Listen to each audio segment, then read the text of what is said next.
Well, good afternoon, everybody. Hope everyone is well. Thank you for coming. Good to see you. And for those of you who are on Zoom, thank you for coming here as well, and welcome. I'd like to call I think this is probably the most exciting committee we've had lately, the Reapportionment Task Force Committee together. It's Thursday, June 10th, 2021. Clerk, could you please call the roll? Ford. Here. Combs. Here. Kenyon. Martin. Martin present. Sanchez. Shepro. Shepro present. Strathman. Strathman here. Gately. Here. Meyer.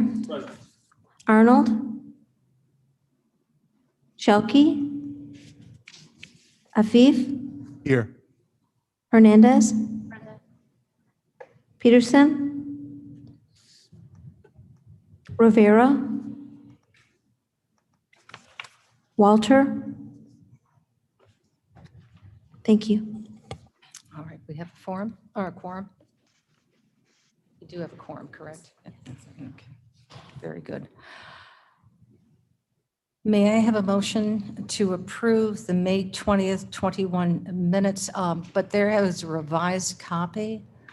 So would you like me to go over what the revisions are before we go through the approval? Oh, yes, thank you.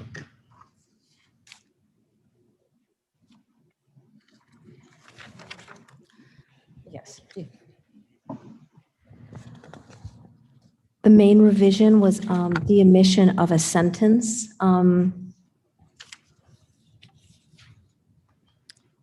The sentence was on the third page, and it's no longer there.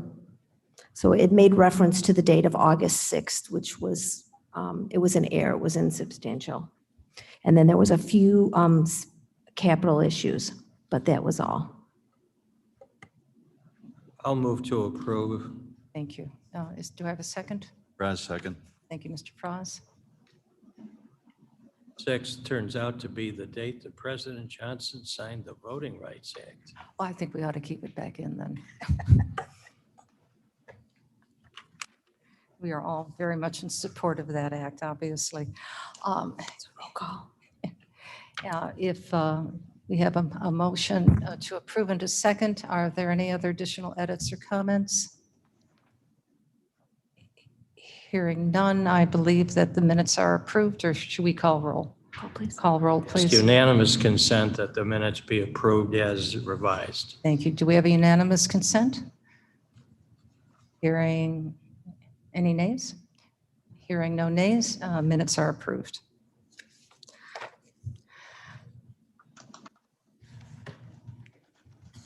Oh, I believe we have a member from the public who would like to speak. Antonio Ramirez, are you here? Yeah, I'm here. Hello. Hello, Mr. Ramirez. Welcome. Thank you. Just to clarify, do I have 3 minutes or 5 minutes? 3 minutes. 3 minutes. Okay. Well, thank you so much for hearing my comments. My name's Antonio Ramirez. I'm a professor of history and political science at Elgin Community College. And I'm just here to speak in favor of the plan to create additional majority Hispanic county board districts. For the last several years, I've been documenting the history of Latinos in the Chicago suburbs, and I'm actually completing a PhD dissertation through the University of Michigan on the topic. And I really want to emphasize today how important Kane's Latino population is, not only locally, but regionally and nationally. Since the early 2000s, the majority of Chicagoland's Latinos live, in fact, in the suburbs, not in the city of Chicago, and especially in places like Kane. And between 1980 and the present, some of the fastest growing areas in the Chicagoland area have been found in Latino communities like Elgin and Aurora. Between 1980 and 2019, the population of Kane County grew 90%, but Kane's Latino population grew 500%. The number of Latino residents in Aurora tripled. Elgin's Latino population increased nearly 700%. Today, 1 in 3 Kane County residents is Latino, and that's you probably know that's the highest density of any county in the state of Illinois, including Cook County. And just a couple historical pieces, since I'm a history educator, that I want to share. Some of you may know or may remember, in fact, that amidst this historic growth in the early 1990s, a Hispanic advocacy group had to file a federal lawsuit against the Kane County Board to force it to draw a map that adequately represented Hispanics. And now here we are 40 years later, having a very similar conversation. The pandemic, I think, has really clearly shown that Kane County's Latino population has unique needs and is really deserving of representation on this board. So I want to end by sharing a piece of historical information that I'm almost certain no one here knows, because I just recently discovered it in my research and I'm sharing it publicly here for the first time.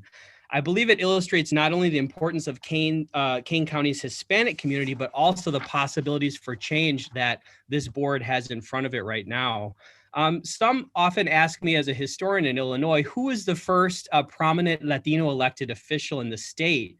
And while many would think that the first prominent Latino elected official in the state would come from Chicago, the first prominent Latino elected official actually came from Kane County. It was a woman named Maria Margarita Rodriguez Decker that was elected in 1972.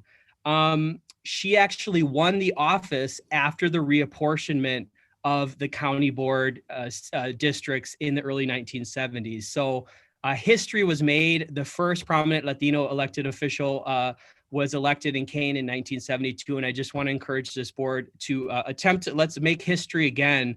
Let's take heed of this story and implement redistricting in a way that's fair to the Kane's Latino population. Thank you. Thank you very much. Very interesting comments.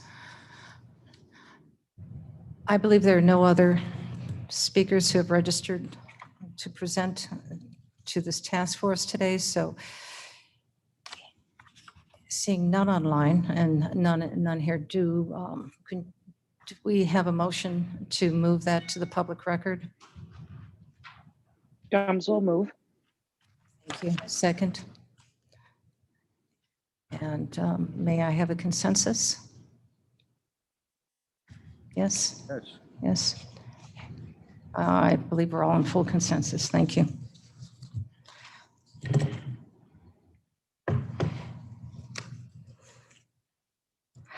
So it's time for my comments now. We have now are going to be taking a look at 3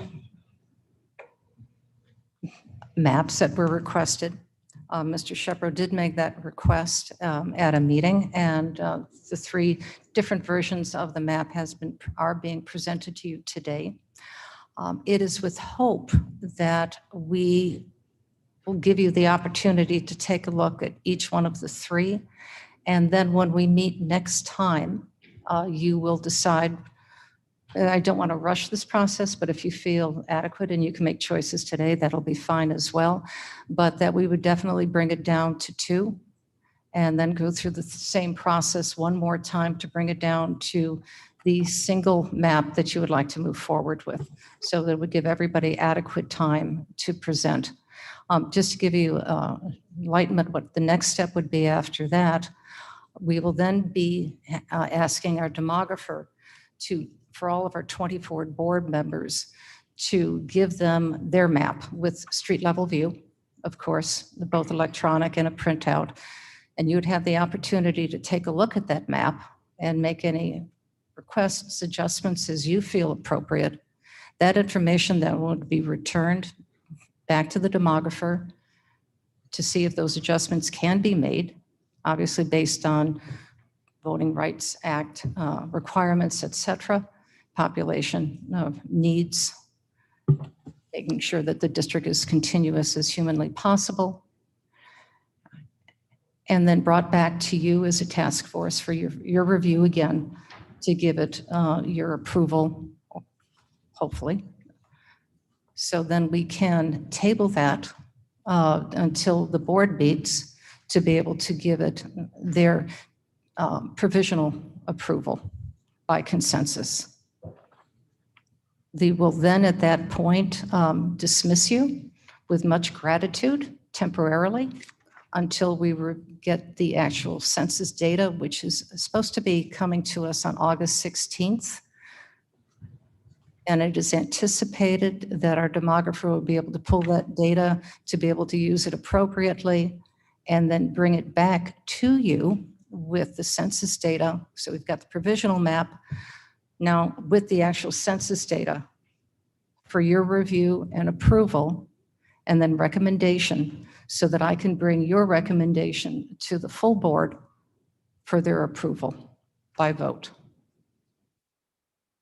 In between that time, of course, we have to allow it for public comment to make sure that our communities and our constituents have an ample time to review the map, to make any comments that they may have that would be relevant and adaptable, so that we can take a look at those and see if we have to make any adaptation one more time and give it back to the board so that they can approve it. So this is going to be our timeline as we move forward. I think it's adequate. Thank you to all of you again for your consideration, but now the work truly has begun.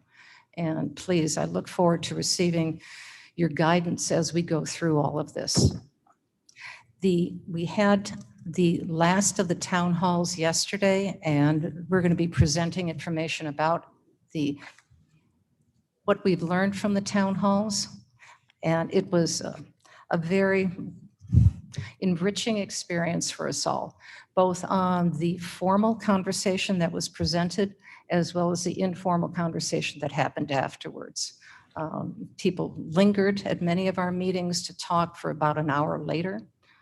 We learned much about communities. We learned much about the needs of the communities, from sewer lines to Wi-Fi, to concerns about schools that are in busy intersections. So it was a wide range of wealth of information, and it was very well attended, which you will learn in just a few minutes. So that's my comments and updates, and I want to get to the maps because this is something we all want to take a look at and focus on and see how the maps were drawn. Of course, leading very much with the Voting Rights Act, and that was the main step. Everything else did come secondary, but as we got input from the communities who reached out to us and attended the town halls, we adapted that as well. So that's what these three maps are presenting today. And so with that, I'd like to turn it over to Zach, and then followed by Franklin, who will give you an update on the town halls.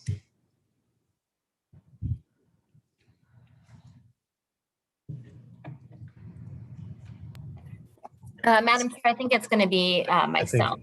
Yeah, Zach just texted me saying he's running a little late. Okay, I thought I saw him on there. Yeah, I think he's listening, but either way, it was the plan was for me to present the actual maps. Well, not the maps. No, we're not talking yet about the maps. Just seeing if you can just give me a little bit. Sure. It was about the town halls. Got it. Franklin, why don't you come on up and present? Sure. Start with you first.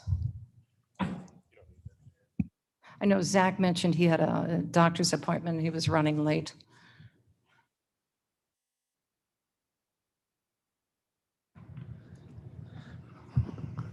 I'll do my best to fill in for Zach.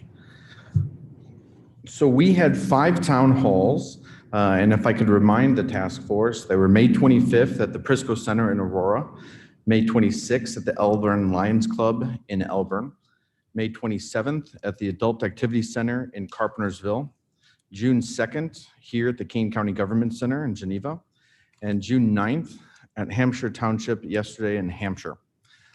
Those locations were planned out to be very specific in the county, so people who would wish to attend wouldn't have to drive all over the place. I know a question was, why wasn't it in Elgin? And my response was, having it in Carpentersville, you can reach the Dundees, Carpentersville, and Elgin.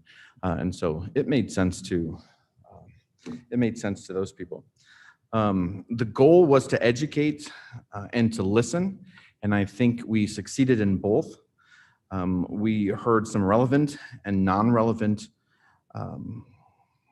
testimony. As Madam Chair had said, some of the non-relevant testimony about the schools that are being built, or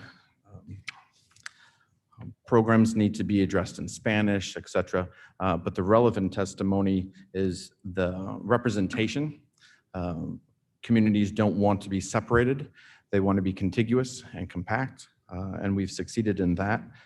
When we come to the poll, as stated before, it wasn't scientific, but we had 24 participants. If you'll see at the next slide, the town hall attendance, so 232, which includes in-person, those on Zoom here in Geneva, and those that have watched on YouTube. So we find it to be very successful in terms of listening and educating. Personally, myself, with Zach, the VRA, understood a lot.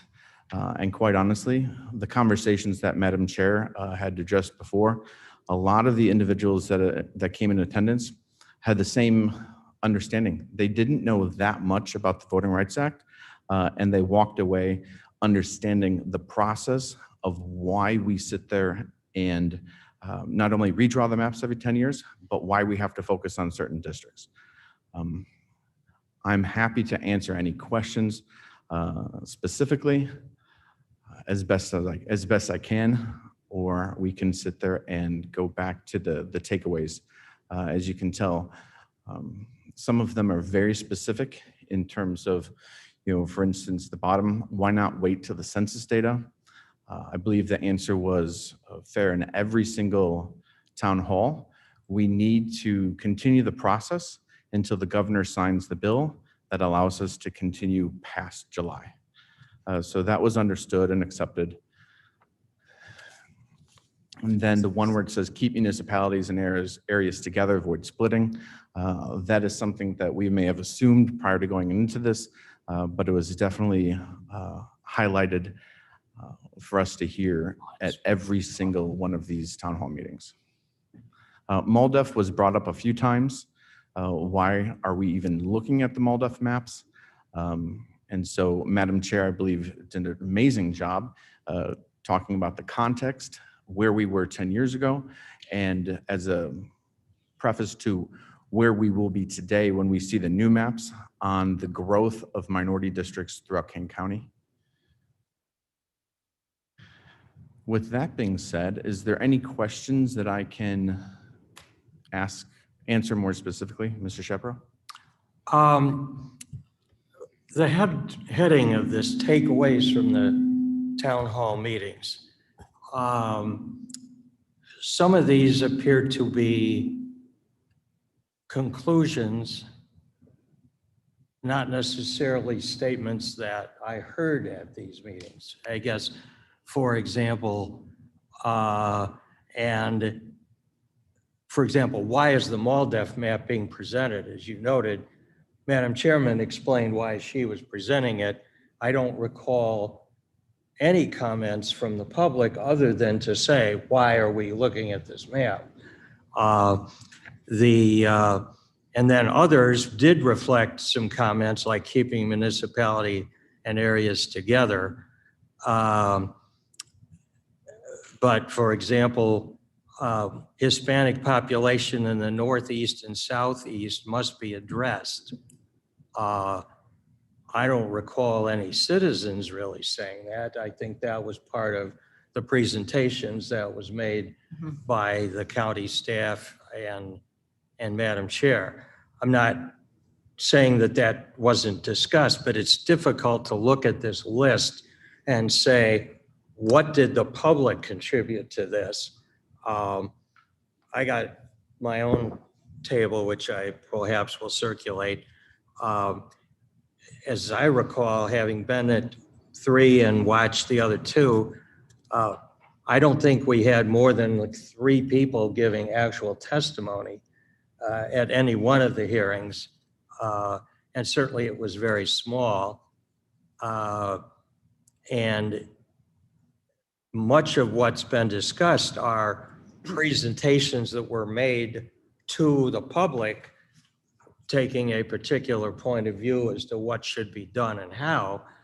But I really found to be very few useful takeaways. As was pointed out, a lot of people wanted to talk about things like, we want better schools, or the rural areas don't have their own representation and they should. And of course, I think it was pointed out that in many cases, can't do it. There's not enough people in those areas. But the people I talked to and watching the hearings was that I still think most people did not really understand what a lot of the jargon was. And again, one example only is the poll or the testimony outline that was given that as suggestions was describe your community of interest. And I didn't really get the sense that, I think there was one question in all of them about, well, what is a community of interest? And then she rattled off a bunch of interesting things, which arguably were communities of interest, but I'm not. sorry, who is she? I did not get her name. All I know is that she walked in about the same time that Board Member Strathman did, but sat in the back of the room. Oh, one of the speakers. Yeah, was Oh, I'm one of sorry. the, yeah, she said, well, what is a community of interest? And I'm not sure she left with, because the things that she outlined, for example, were, I think, accurately described as not being a protected group. Mhm. Like, I think an example was educational background, things like that, which are arguably a community of interest, but not a relevant one for redistricting. So I guess my overwhelming feeling is that it was premature to do this because most people didn't know what they were commenting on, and there were no current maps to react to. And as I say, in a lot of cases, the wish lists were things which were either not relevant to redistricting or legally could not be done. So I continue to feel that we didn't really get any actionable information out of any of these hearings, Oh, my point of view. I know that has been your point of view right along, and your point of view is noted and taken, but I'm not going to say that being able to bring Kane County's government to our municipalities is inappropriate, wrong, or inappropriate use or misuse of taxpayers' money. It has been brought to my attention as an example that in Hampshire, it has been a minimum of 8 to 9 years since the chairman of Kane County went to Hampshire for a meeting. I've been there 3 times in less than a year. So being able to bring our government to these areas, to be able to introduce what we do, to hear our citizens' concerns, their elected leaders' concern in both an informal and formal manner is critically important. And at yesterday, I did hear about the needs of their communities of interest. And that was done after the meeting was over. And Oh, I I think went that's when- back. That's and when the Hampshire Village Board violated the Open Meetings Act. I was talking to one individual at a time. Okay. But with But- all due respect, I do believe when I said there's relevant and non-relevant information, the relevant information that you're mentioning, I completely agree. You know, there may be a minority of takeaways that would help us draw a map for this instance. But I also agree with Madam Chairwoman that the exercise of going out there to the public to educate them on the process and how they can be a part of it, not just for one day, but for the next 10 years, is extremely important to the citizens of King County as well. And that goes to the non-relevant information. The point of order, I don't think Mr. Ramirez's job is to be an advocate for a particular point of view. He's supposed to be here to assist the committee, but not to pass compliments around or elevate one argument over another. And I Understood. think that's what he's doing, and I think that's not appropriate. If, so your considerations and your thoughts are heard. And I've given my opinion on what I believe to be the value. We had board members attend some of these meetings, which was welcomed, and a wonderful opportunity as well to meet their constituents in these areas. That was very important and powerful from their point of view. Some came to many meetings, as yourself. Some only came to one. I was happy that they were there, but not to belabor this, but I believe that we can analyze the takeaways if you'd like to be able to spend the next 10 minutes talking about this, or if everyone would prefer, we can continue to move on to this agenda and let the next hour to actually start focusing on the purpose of this meeting is really to take a look and analyze these next 3 maps. Move on. I believe, would everybody like to move on or to continue this conversation? I think we should move on. Thank you very much. Excellent. Thank you, Franklin. All right. I think, who's next? Is that just, I'm sorry, Justina?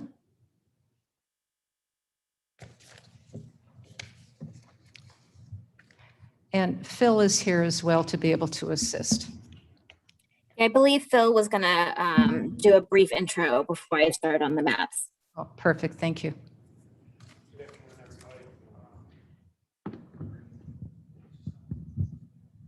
Gotta push the button. Oh, sorry. I don't know how to do it on or off.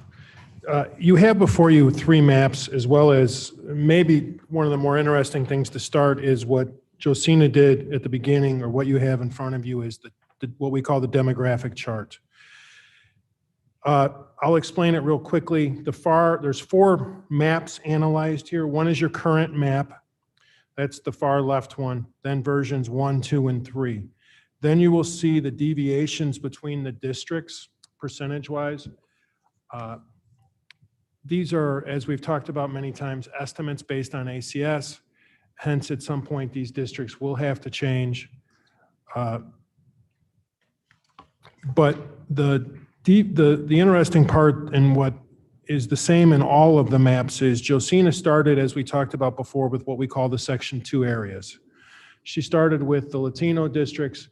Your prior map had, and we kind of, there's a rule of thumb that when you're drawing with total population, that you draw with, especially when you're dealing with this and you don't have actual numbers. The rule of thumb is that for a Latino district to be effective, the courts have said 65% need to be Latino in the district. Why is that? Well, you have a couple issues. One is both Latinos and Black families historically have larger families than white families, so your voting age population goes down 5% historically, approximately, versus your total population. So a 65% district will probably only have a 60% voting age population compared to the white, which is, historically, especially in the suburbs, whites have smaller families. The other problem you have with Latinos trying to make sure the districts succeed is the lack of citizenship. As we know, many Latinos are not citizens, so you take that into account to try and determine if the district can be effective for them to win a seat. Your prior map, at least not when drawn, but today, and I'm not going back to how it was drawn, is you only have 3 districts that are currently more than 65% Latino as it sits today. You have 2 between 60 and 65, which are kind of on the edge. And then you have 2 between 50 and 60 and 1 at 49. What Josina has drawn for you and what you have in front of you today is 6 districts at 65% or more, or 60, I'm sorry, 5 at 65%, 1 at 64, 1 at, and 2 at 63. So in essence, in the 2 at 63, she has, I think, tried to put as many Latinos as possible in those districts, but from a population standpoint, that's about the extent she can do. So those are some of the northern districts. Most of your population of Latinos is in the northeast, is in the southeast area, the Aurora area. So all 3 of these maps, the Section 2 districts, or the Latino districts in particular, are the same. So we started with that. Then we asked Josina to draw 2 to 3 different maps, keeping those Latino districts in place. And pretty much you could honestly draw, and as Josina will tell you, pretty much an infinite number of maps. Depending where you start, depending on every decision you make, it changes every other decision. So we asked Josina to start in 3 different places and just draw as compact as she could, trying to get the equal population, as well as honestly trying to make sure that incumbents were not paired against each other. So what you have in front of you is 3 different maps. If you go to the second page, that's the overall version 1, 2, and 3. You can kind of get your best handle on the overall vision of the map. And then the pages after that, you have version 1, broken down into a south and a north, version 2, version 3, all done the same way. And then the last page is your voting rights districts in Aurora, the southeast corner. And as you will see, you know, honestly, the voting rights districts are not going to look as compact as the rest of the districts. It's just the reality of what happens to try and comply with the Voting Rights Act. This, compared to the state map over the past 20, 30 years, looks really compact. The city of Chicago takes districts out from Chicago out to Tinley Park. From Chicago, there's a Senate district that goes from the south side of Chicago all the way to Kankakee County, Bourbonnais area. So when you think about it, these are not as long and narrow as what you'll see when you see the state map. So I think she's done a really good job on the Section 2 districts. I think she's done a good job on all of it, but the Section 2 has been her focus. And then to give you some options to look at as far as the rest of the county.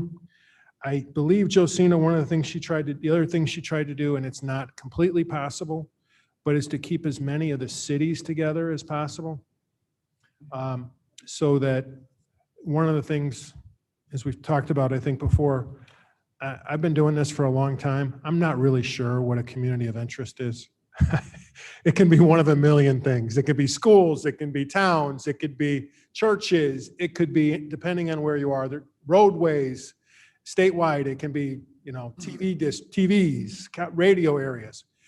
But one thing I personally believe is usually a pretty good feeling for communities of interest is a city. We kind of identify ourselves in the suburbs by the town we live in. We don't do it by the parish like they do in Chicago or wherever it may be, or the neighborhood. We do it primarily through our towns. So I know there, you know, you're going to find areas that are not, towns are not completely intact, but I know that is, to the extent possible, was one of Josina's goals.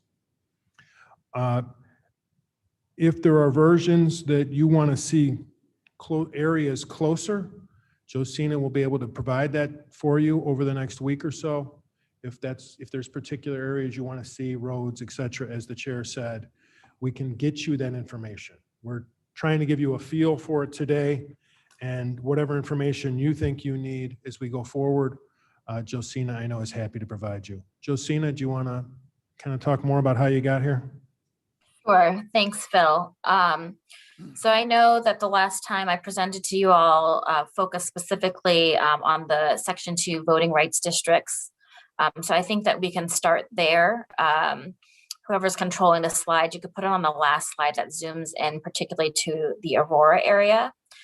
So these districts are pretty much the same as what were presented a few weeks ago. The feedback that we got specifically about the voting rights districts, which are all effective Latino districts at 63 to 65% Latino, was also about keeping the African-American population within those districts as cohesive as possible. So there were amendments made to District 6.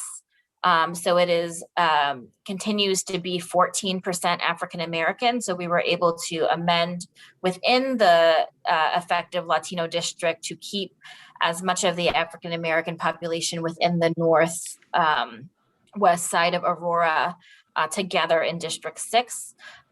Similar amendments were made in the Elgin districts, District 17 and 20, I believe,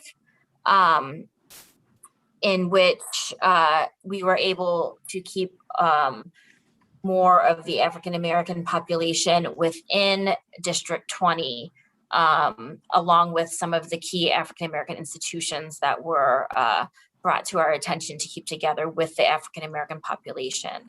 So within the voting rights districts that were presented before, those are the amendments in this updated version. May I ask a question, please? Sure. What Yes, are the Ms. red Bates. lines? Excuse me, Ms. Bates, make sure you identify your name. Mavis Bates, please. Yes. The red lines are the old district lines. So I know that it's hard to read, but I did want to keep them on there for reference for you all. Oh, thank you. Okay. No problem.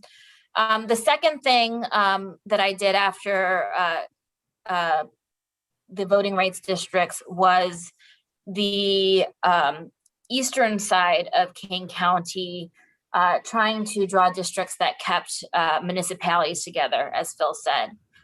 So all of these try to keep as much as possible, both in consideration of population size to draw equal population districts, but also in consideration of incumbent addresses to ensure that people are not drawn into the same district.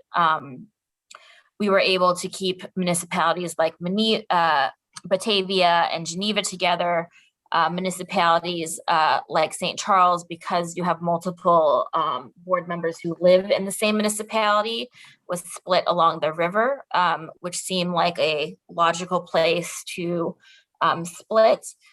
So you can see that the eastern portion is largely drawn for those two particular reasons. Again, keeping municipalities together and keeping incumbents singly in a single district.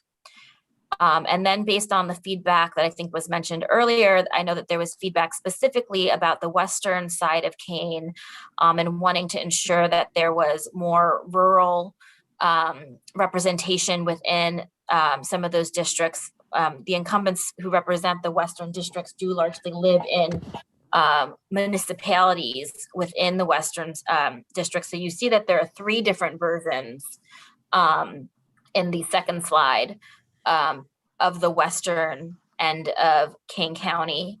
And that, again, is really for you all as people who live and know the western side of Kane County and the different kind of local dynamics, which you think are most representative versions of the western end of Kane County. So I'll stop there and open for questions. And I do have a comment. At last night's meeting, communities of interest, let's go back to that with Hampshire. I was asked, and this is something that I don't know where these locations are, but because they have been working previously in an isolated manner, both the town as well as the park district and the water reclamation district, they would like to be able to work together. If we could keep those areas, those community interest in one and not split them up, that was requested. So perhaps Mr. Copey could. Where's that at exactly? What's number? Oh, nine, number 9. So you can see on the 3 maps, the 3 versions. We know that the middle one, version 2, would comply with that. I'm not quite sure about version 1 or version 3. But Mr. Kobe could probably advise us at least. What's the question, ma'am? Related to the Park drainage districts, Hampshire Park District, the Hampshire Park District, as well as the town, and the town is kind of growing piecemeal. Don't know exactly where. Microphone. I don't know exactly where jurisdictional boundaries of the Village of Hampshire goes to the south, but version 2 seems like it would be sufficient to meet that, the ends to that argument. I would agree with you on that, but here's the next question, and we can start with going west and going back. Version 1, 2, and 3 for District 15 are all completely different. It's, and are there any comments on District 15? Limited to District 15? That's Barb Winicki, who's currently the incumbent on that. We're just seeing this. I think we'd probably all want to think about this. Correct. I agree with you on that, but you see how the impact is going to be. Yes. To the point about the Park District, I guess I would want to see some, and I know it'll be a mess because there's so many, some overlays of things like fire protection districts. I think that might be more important than whether the Park District fits, things like that. But all of those are, I think, of some importance in looking at this. I know we have something like that. I know it's hard to read when you put all of the districts on one map. But particularly in the non-urban areas, the fire district boundaries, and in many cases, even things like drainage districts and so forth may have an impact.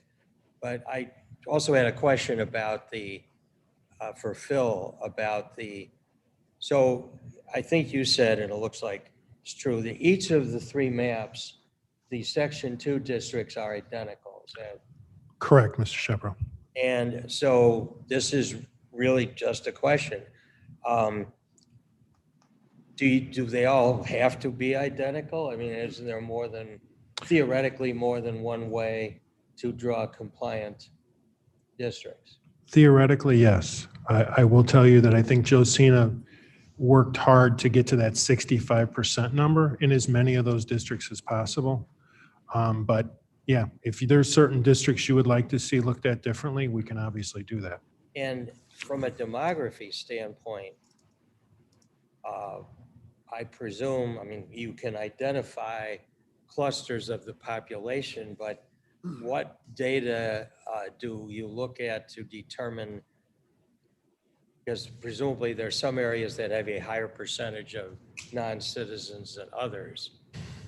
And that there must be some way to identify those areas, because presumably from what you've said, if there's a high percentage of non-citizens, then the total population minority would have to be higher to reflect voting age population.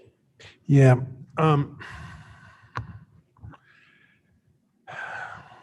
Josina, normally the CVAP comes out in about September, I believe, normally the census kind of rolls out different data at different times. Can you say? I'm sorry, citizens voting age population. We call it CVAP. That's the citizen rate of any particular block or block group.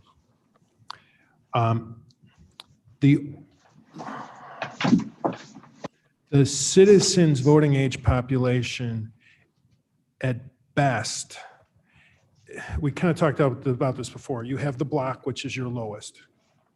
you have a block group, which is the next lowest geography. Then you have a tract. Voting age population in the ACS is only available at the tract level.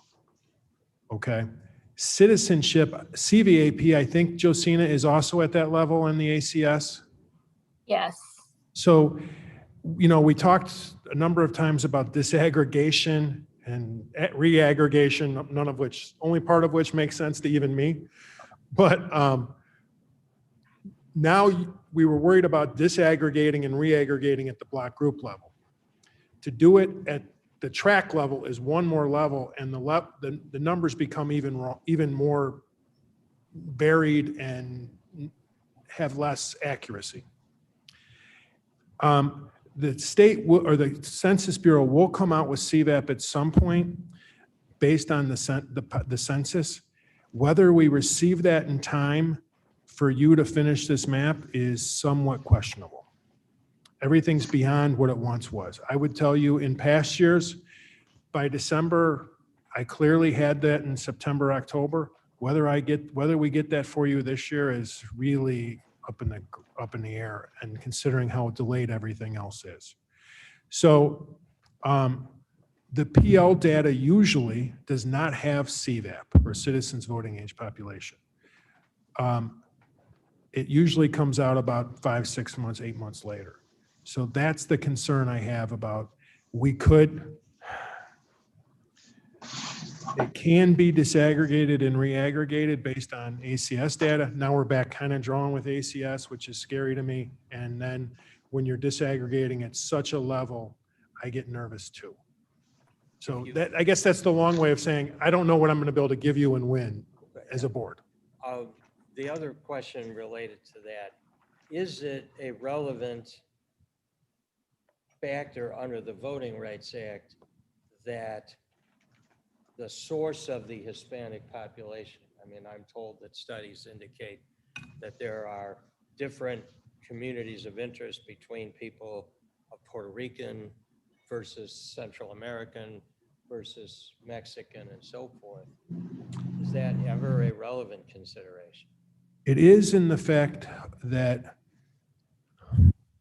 from a citizenship standpoint, Puerto Ricans obviously are all citizens, right? So there are pockets of Puerto Ricans in the city, and I don't know what it's like in King County. So, you know, there are pockets of Puerto Ricans that are obviously citizens. So you don't have as much of a citizenship problem in those areas. On the state map, we draw those areas at somewhere like 55 to 60 because you don't have to worry about the -10 for citizenship. I don't know if there's any pockets of Puerto Rican population or South Americans that may have a greater citizenship rate in King County. I just don't know, and I don't know that the data is out there. And Josina, do you have any clue about that? I don't know that data is available. No, I think my primary response to that is I think that that's right with the American Community Survey data that, you know, even just using the total population numbers is, you know, not as comfortable as what we're used to with the census numbers. And so to disaggregate at these larger geographies with even more flawed data sets is not ideal.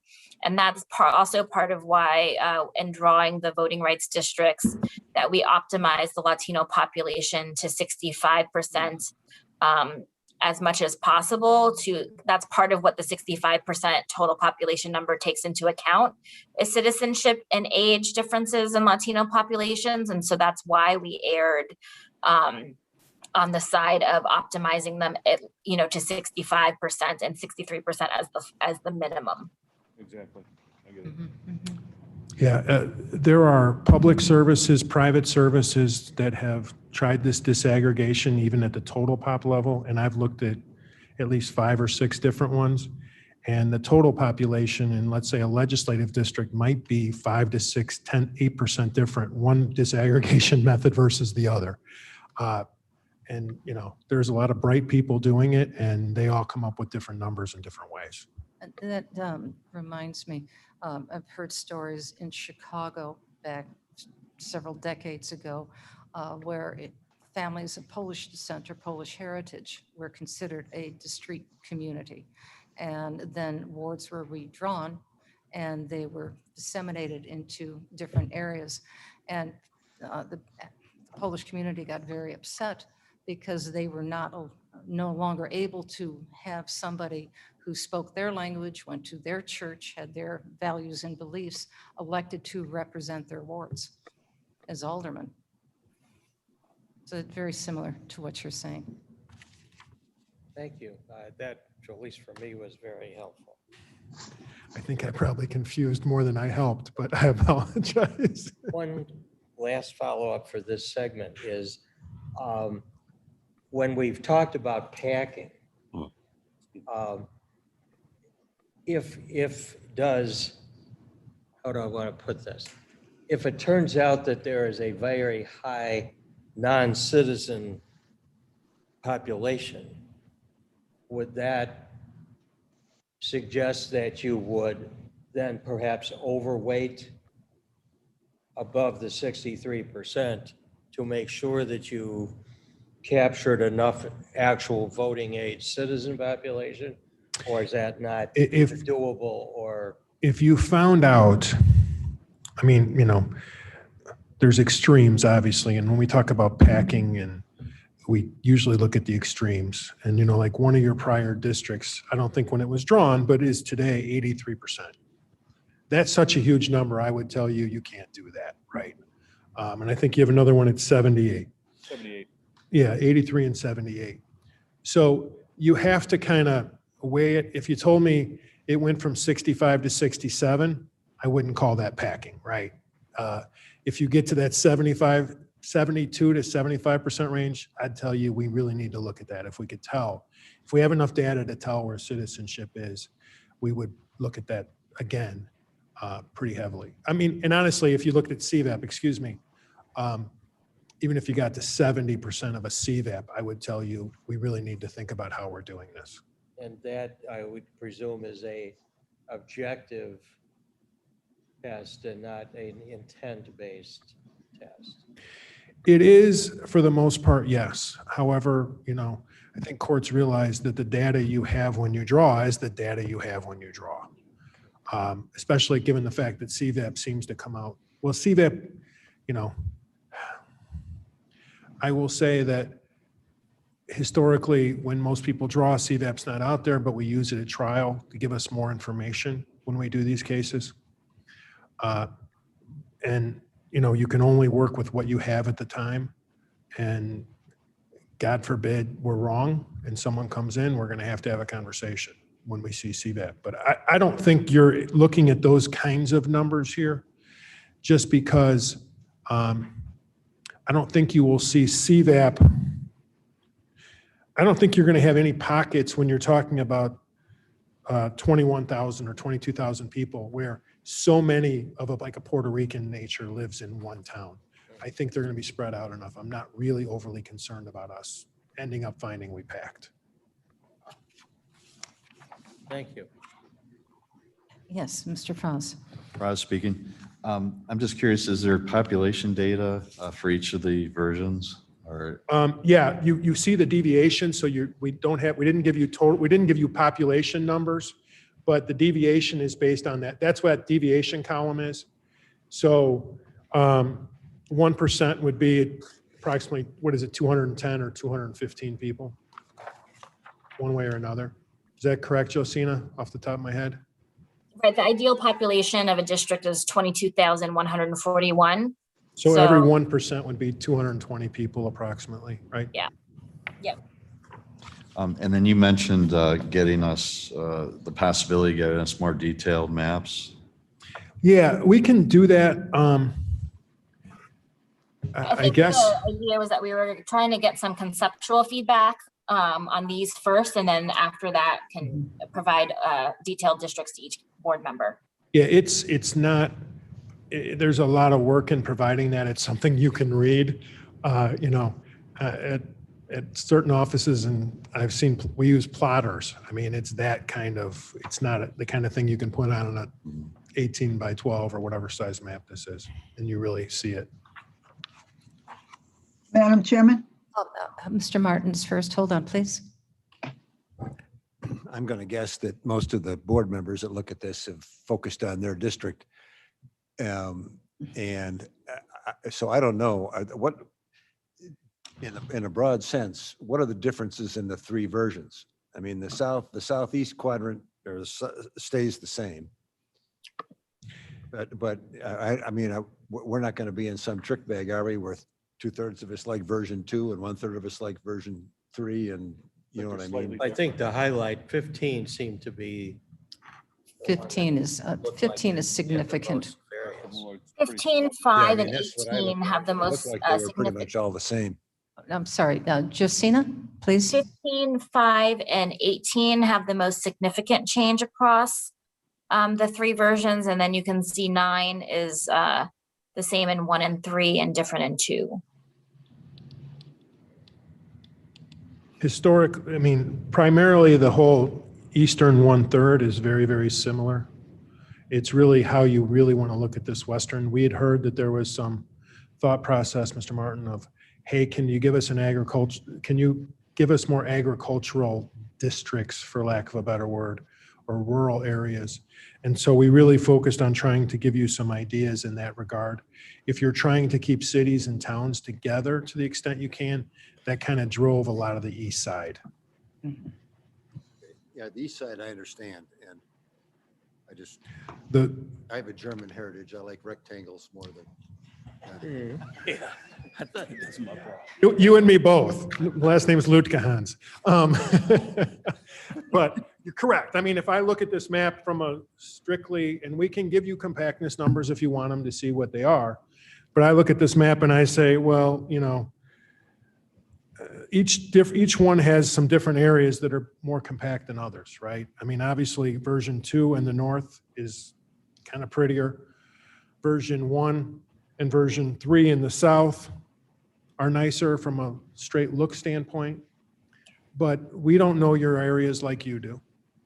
Josina was trying to do this as much blind as she could and wanted to hear your thoughts as we go forward. Because it And is your Phil, I map, would- but it isn't ours, right?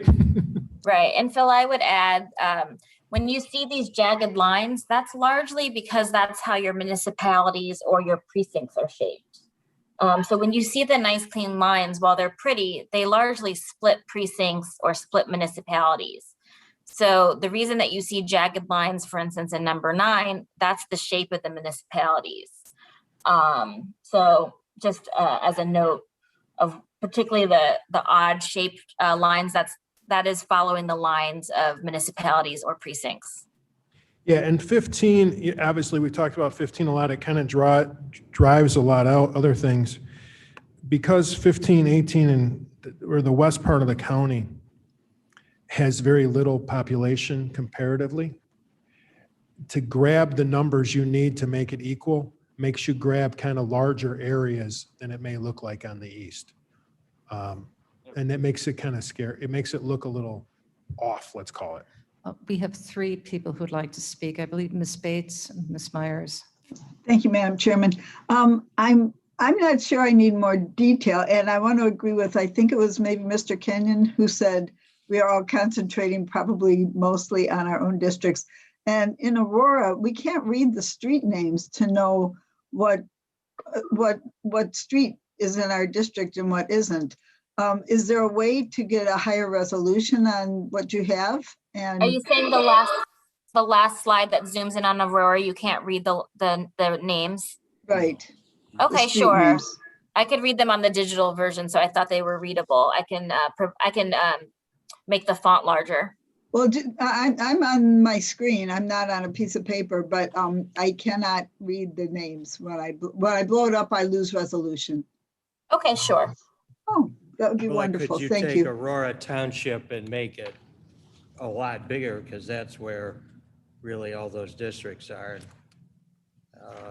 You can read some of the street names, but That is what you have on the last page, but I can make the Yeah. font larger and a higher resolution, so it's readable. Did we for receive sure. these papers in email? Those of us on Zoom? Do We have those available for you, yes. Okay. Can you send those in email, please? Yes, absolutely. Thank you. Mr. Meyer? Thank you, Madam Chair. I appreciate it. Similar to the comment about the Aurora Township precincts, if it's possible to get something a little higher resolution in Elgin Township, I think that might be helpful as well. On the far west side, I can kind of tell Coombs Road is one of the delineations. Route 20 is a delineation. I think Nestler in one place. That's a little easier to see even at this zoom, but it's more difficult to see to the east in 19, 22, 17, and 20. I think that might be helpful, in particular to Ms. Strathman, Ms. Allen, so they can see where some of the changes in their precincts are. I think that could be helpful. Noted, Sure. absolutely. Josine, is it possible to put this over a Google map, or is that not capable with Maptitude? Let me look into that. Yeah, that's what they did with the That'd be a state great maps, and idea. it's good.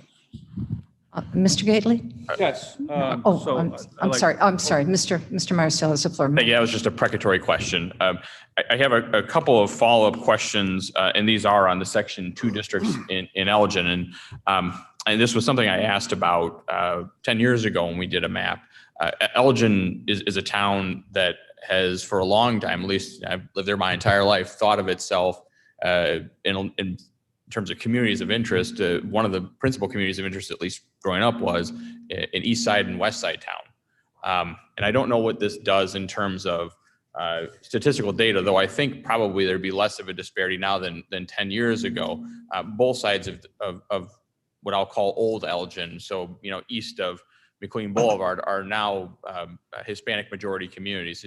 And so I always was wondering why it was that we never looked at maps that recognized that east-west boundary. I mean, everything from high school boundaries, Larkin and Elgin High School, Communities of interest. Little League boundaries, Elgin Classic versus Elgin National Little League. I mean, I always wondered why we didn't look at it that way. And I don't think that would do anything to affect Ms. Strathman or Ms. Allen.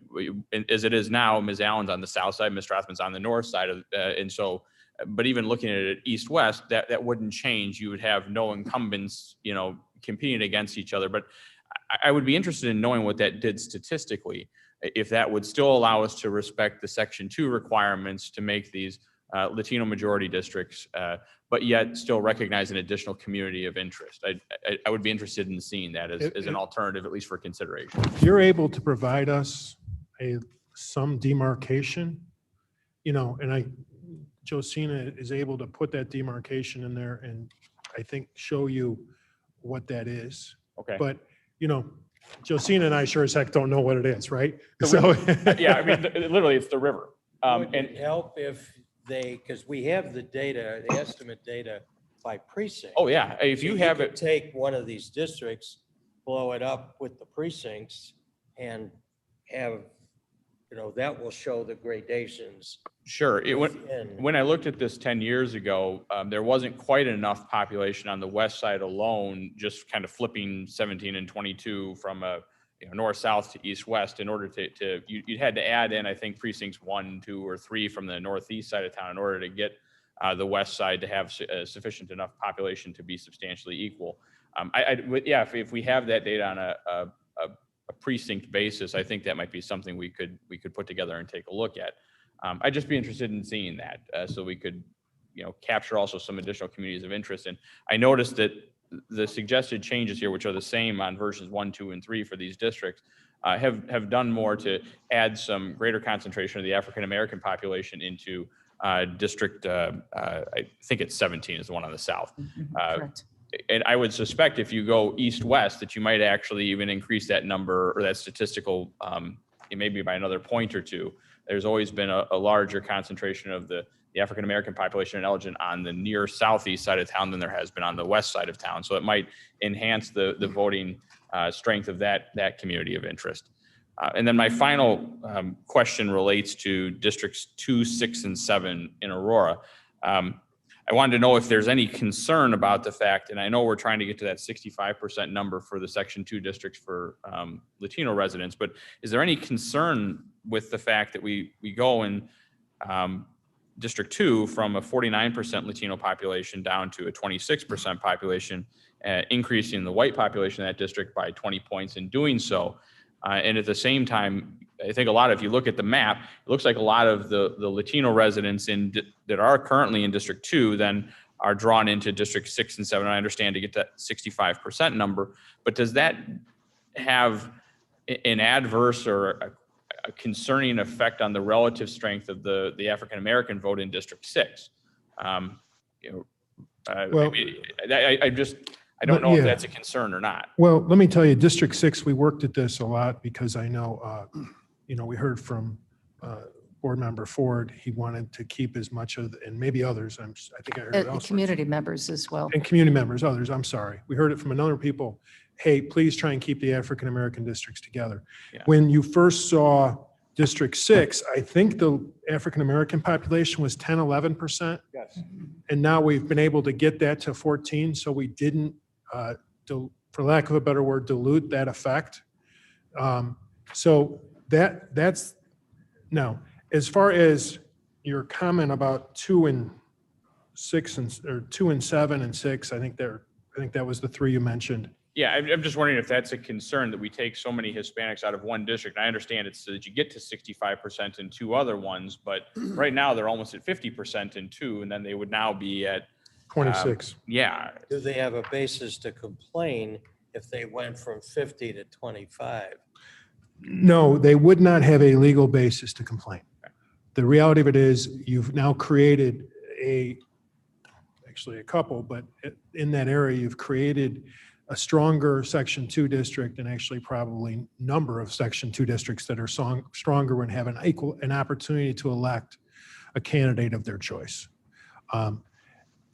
It's not like whenever you make a decision, someone is going to have either a better or worse chance to elect someone that looks like them if they want, or someone who they want to. But there's no basis for a legal concern there No. because they weren't already a district where they'd be able to statistically elect the candidate of their choice. And so that's not changing in terms of prospective outcomes. And that's a reason why it's not a legal concern. Correct. The courts look more at like, what is the overall effect of the change, not what is it on one particular neighborhood.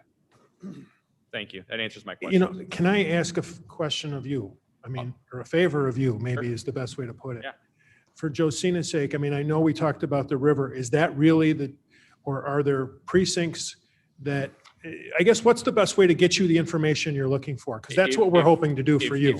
If you can get me the Elgin Township map with zoomed in, it also then shows the populations in the precincts. I think I can take a look at what you have in one versus another now and try to reorient it with an east-west axis as opposed to a north-south axis. I think that would be sufficient. Let me tell you that it'll be easier for us to do that than for you. Okay. Because I will tell you that when we get you to that map with population and precincts, it will be so small, it'll be very hard. That's fine. All I'm asking, if you're going to do the work, which is great because I have no time anyways. So what I'm suggesting is that we take a look at seeing if there's a way to lawfully draw it and still achieve the Section 2 purposes, but respective community of interest that is delineated principally where possible on the river is an east-west axis as opposed to roughly Chicago Street as a north-south axis.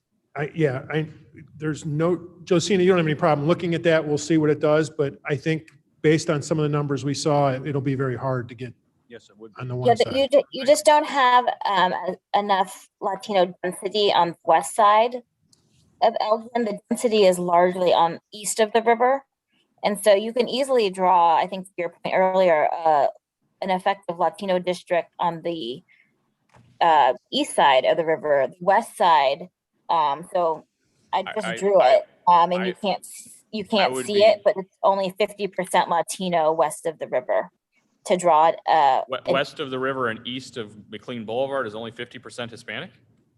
I didn't do the boulevard; I just did the river. Right. Well, that's what I'm saying. Is this district that the western boundary of these two districts is roughly McLean Boulevard. I don't think there's any part of these two districts that's, well, maybe now there's one precinct west of, I think 42 now under this map is in one of those districts, and 42 the is McLean Boulevard that you're referring, is that west of the river? It's west of the river. It's really basically the central median of the city of Elgin now. The river is no longer the central median of the city of Elgin.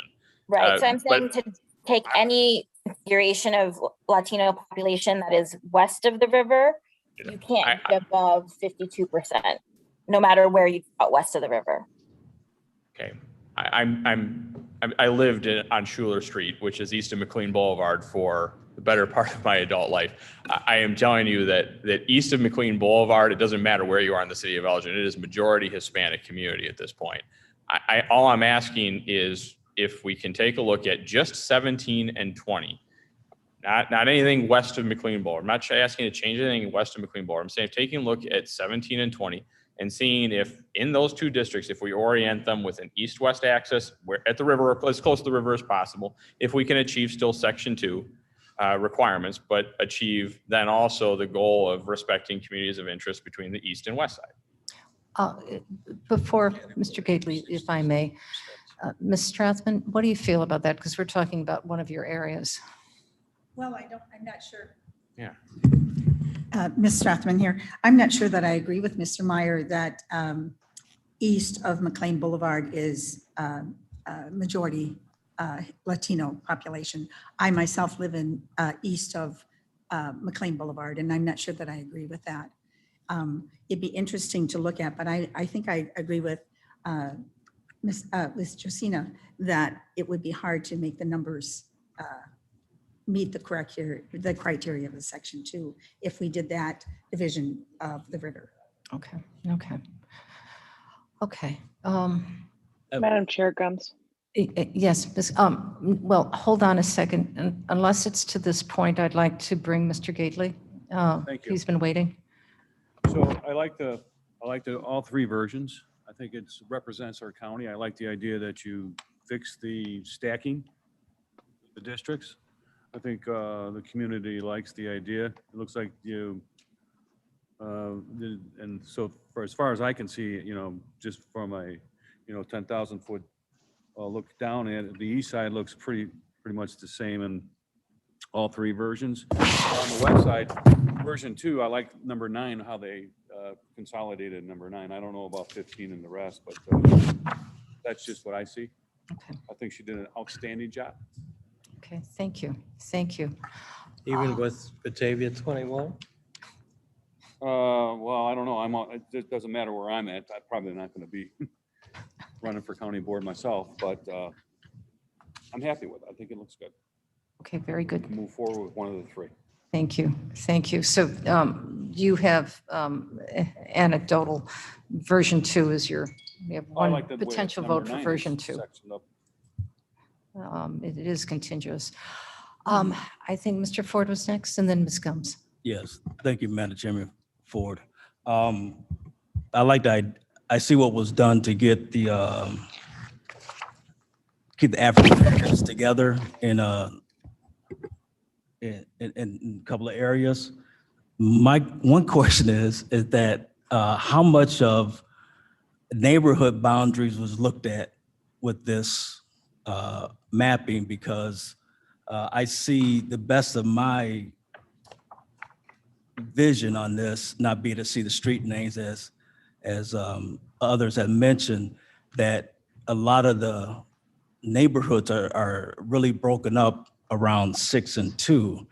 That is going to be real confusing come any time with anybody trying to decide what are the actual true boundaries.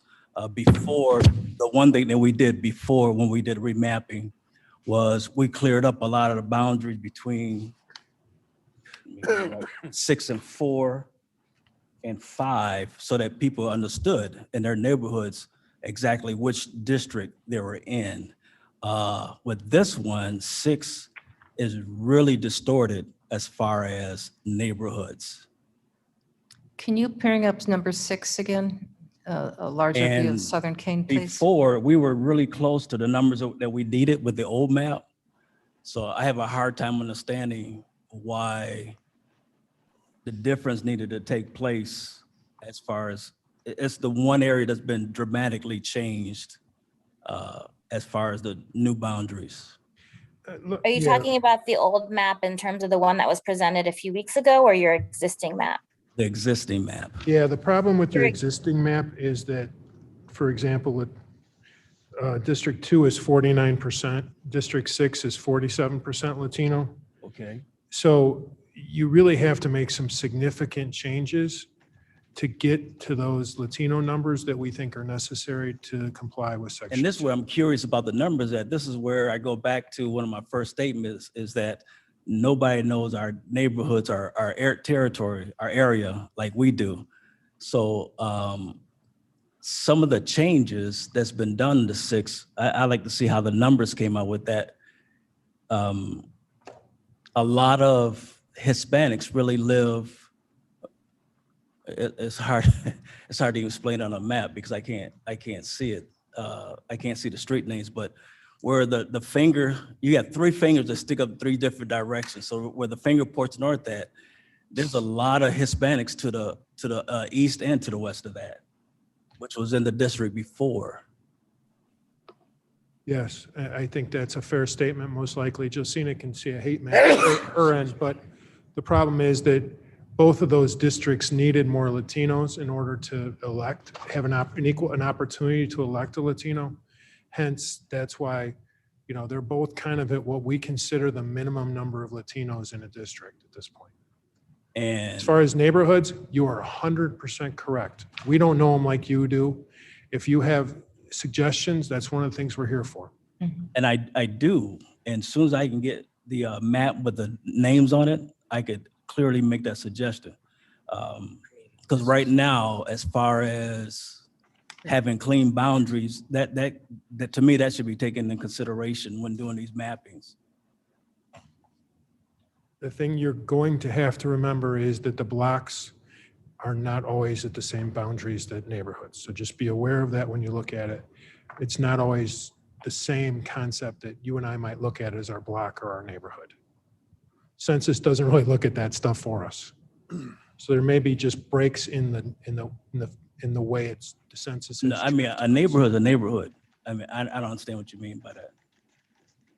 Yeah, there are, on the edges, you are going to be breaking up something because the census block, these are the geography we use, and Josina can probably describe it better than I can, is geography that's given us by the census. That geography may or may not comply with an actual neighborhood, especially on the edges. They don't really look at neighborhoods per se when they decide here's a block or here's a block group or here's whatever. So you're kind of stuck with that to a certain extent. Now, that doesn't take care of all the issues. I understand that. Right. But to the extent you can provide us that information, we'll get you the best we can for you to do it, and we can look at it. The one thing about the area on that northwest side, the neighborhoods are pretty distinct. And like Golden Oaks is Golden Oaks, Heritage is a Heritage, and the neighborhood right behind Northgate Shopping Center, those are pretty distinct, solid neighborhoods. And the breakup of the culture in those neighborhoods are pretty strong. Riddle Highlands. Yeah, Rural Highlands. We got Timber Lakes. I mean, they're pretty distinct and strong. And before, we made sure that we cleared up those, not to have those conflicts or concerns with the residents. So I think what's best at this point is that, as we mentioned, we'll get you detailed maps. Okay. And then you can take a look at that and give recommendation, and then we can review. But I do Madam know. Chair or Commissioner Ford, if you have, or anybody, I guess, if you have a neighborhood map for Aurora or any other area, that's something that we have not received of what the boundaries are of neighborhoods. For City of Chicago, that's available in a geographic file. I haven't received anything like that. If you have anything like that, that would be helpful background. Did you request it from anybody? No, nobody's brought up neighborhoods until now.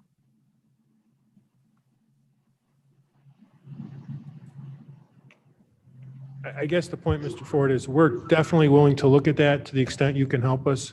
These are areas, we're drawing these somewhat blind based on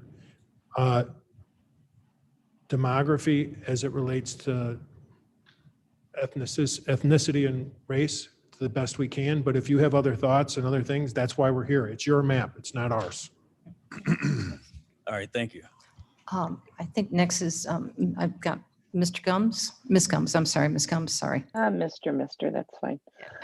It sounds like everybody here seems to be having the same obstacles as it pertains to the streets and the boundaries.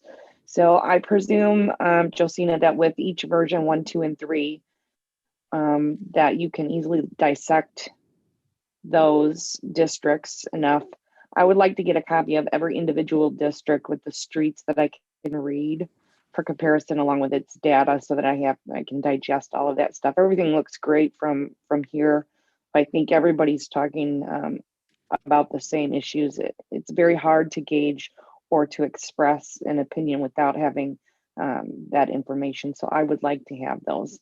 So if we could take versions 1, 2, and 3 and do on an individual page each district the way it's written in version 1, 2, and 3. That's what I would ask for.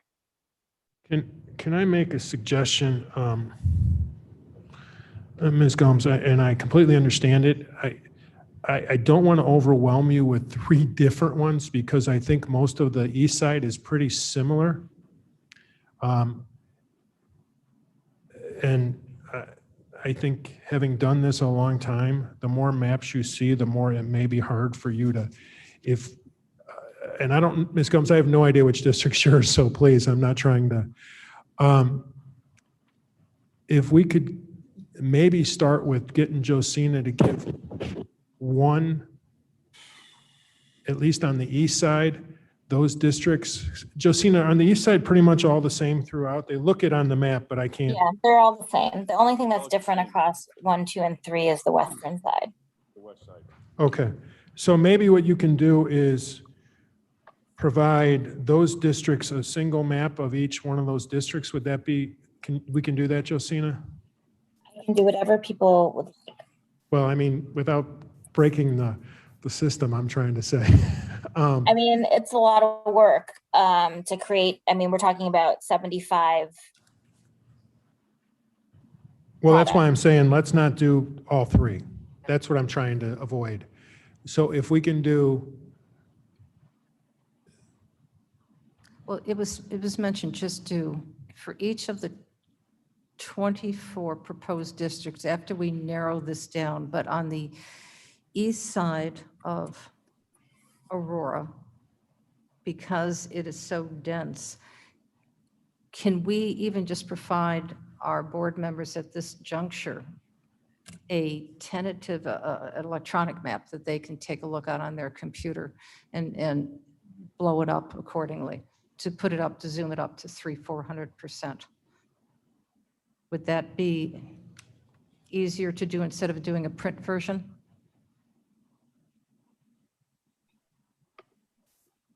So what I'm going to try to figure out, and I just haven't done it before, I'm sure there's a way that we can figure this out, is Phil's previous suggestion of being able to load this shape file into a Google Maps format. Then everybody can zoom in and out and see streets much more clearly and much more interactively. Okay. Yeah, we may be able to, Josina, yeah, I know we've downloaded Google Maps and put it in a shapefile, so Bamba can probably hopefully do the other way too. I'll call him as soon as we're done here. Okay. But we'll figure out something that makes it easier for you. I know there's maybe also an ability to do some different things with Maptitude that Roger and I just talked about as well. Okay, so Thank you we'll for do that. our very best to get that to you. It's Mr. Sanchez is next. Thank you, Madam Chair. Yeah, my question really revolved around the process, which we're kind of addressing right now. What's the next steps, or what format are we going to have these maps available? Because obviously it's not easy to really zoom in on that short presentation we just had. So if we can work out the Google Maps, that would be great. So going forward then, assuming we have some kind of map or maps to look at, are we going to then give our suggestions, ranked choice voting or something like that? What's the next step after this? Next meeting to bring it down to 2 or to 1 to discuss what you feel best as a committee, which map you feel most comfortable going with.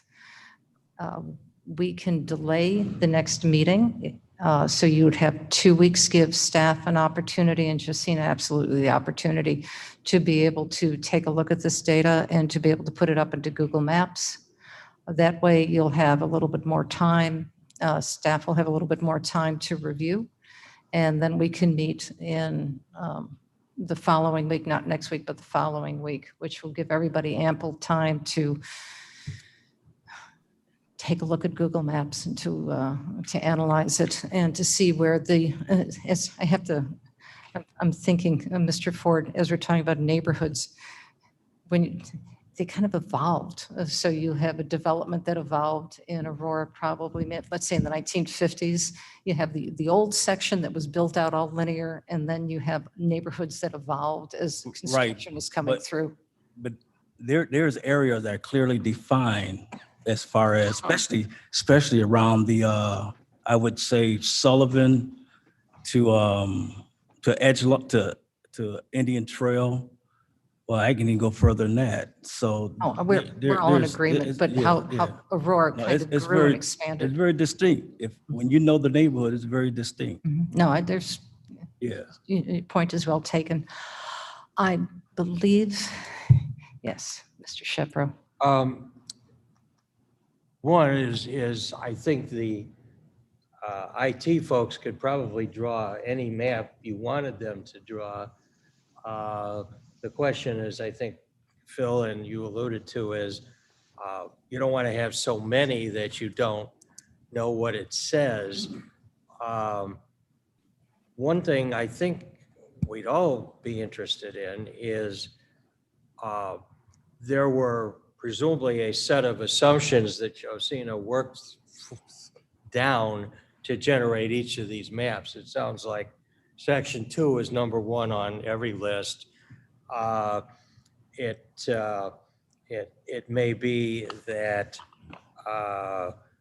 number 2 might be the same, but at some point, and I think this is good. This is what when I asked for 3, I think we got 3 different perspectives. But for example, there's some assumption built into each of these maps as to where we start with District 15. As was alluded to, are we following township lines, precinct lines, or municipal boundary lines? I think that would be helpful. And to the point about neighborhood areas, I keep thinking of the map I saw as a kid of the 76 community areas in Chicago, which were all very carefully defined and apparently still are considered that. But I'm thinking out here, maybe that's not quite the case. And I wonder, maybe to Mr. Ford, is there an existing depiction that won't label a community area? But for example, if you had a map of the district with the precincts, I mean, some people know there are precincts better than others, but would that be a starting point where you could start to see how it was put together? That would, I would think, be easier to generate than trying to define a community area, which we don't that would help. do. I think that would be best answered, and I would like to be able to have Roger and perhaps reflect on that, and then take a look at what is actually capable. I was talking earlier about this, Madam Chairman and I were talking about bringing in what's called the shape file or the polygon. So what you're looking at is a polygon. It's a shape that sits on a map. Those are kind of universal across mapping tools. So what you're talking about is Josina and I getting together and working on getting those things shared so that we can put it into a map and pull layers from our county GIS into it. And whether we do it in one platform or another, they're universal. And we certainly have, I think almost 300 layers of information in the county. So precincts, districts, municipal boundaries, everything that has a tax associated, we have a boundary line, and it's the official boundary lines. So once we work with Josina, we can kind of figure out exactly what the best presentation is of that. I heard some mention of Google Maps. I think We have the most recent aerials and they're actually engineered drawings of the county. Lines are engineered, so they're very specific.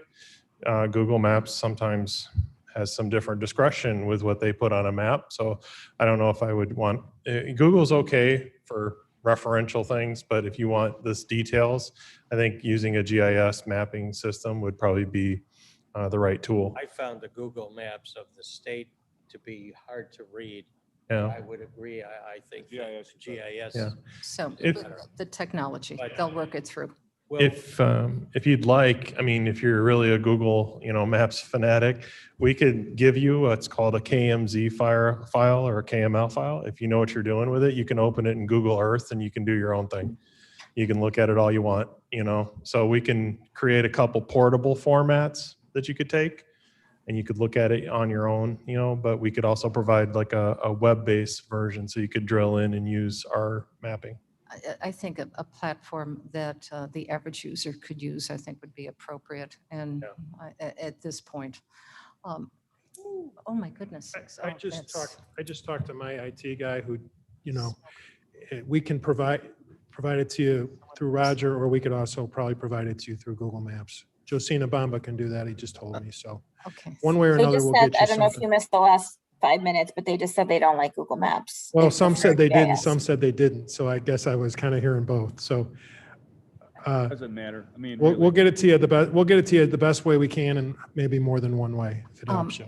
I would suggest, to your point, that we not meet next week, and perhaps in that time, everybody who has an idea of what map they like could submit that, and then the team could decide which ones would be what people want or would give us the most information. Madam Chairman?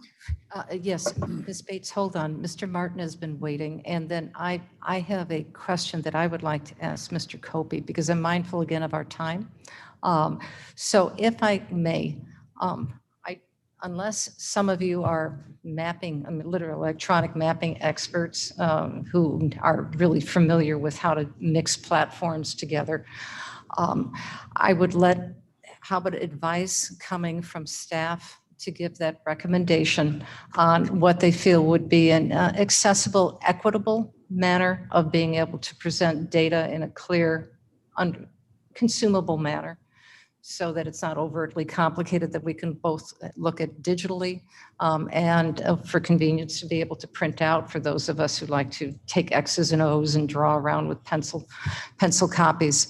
Why don't we leave that to them to decide which one would be appropriate? And if there's more sophisticated needs, then after that is done, then those perhaps can be addressed, if that makes sense. So we have 3 people that are on our team right now who are highly competent with map drawing. I think we can all agree with that at all the highest of levels. So they can make recommendation. I think everyone has heard what the needs are. You want streets, you want to be able to see where community is, you want more detail on it, you want to see where the rivers are, you want to see potential boundaries for park districts, fire protection districts, and municipalities. Yeah. And that's what I've heard. Mr. Martin. At the risk of stepping on the toes of my colleagues who live in the wide open spaces west of Randall Road, these articulating boundaries in areas that are growing like Topsy is kind of a fiction to me. I can tell you Huntley won't look the same tomorrow as it looks today. And so you could have a strange anomaly where you'd have a new subdivision that got annexed to some town and they're in a total different district than everybody else. So at least, and again, I guess I'm just ranting on the simplicity of rectangles, but when I get west of Randall Road, where everything is still growing, it's hard for me to get excited about municipal boundaries because they're all to a town. They're changing. I would agree. And that certainly was brought to our attention at yesterday's meeting. Thank you. That's a beautiful segue to me asking Mr. Copey my next question. To your point, in 2004, in Hampshire, 3 mayors ago, land was sold and was passed, they could build 1,200 homes. They were just notified that these homes are starting to be built, and it's all been approved. They're just notification that we're going to start this process now.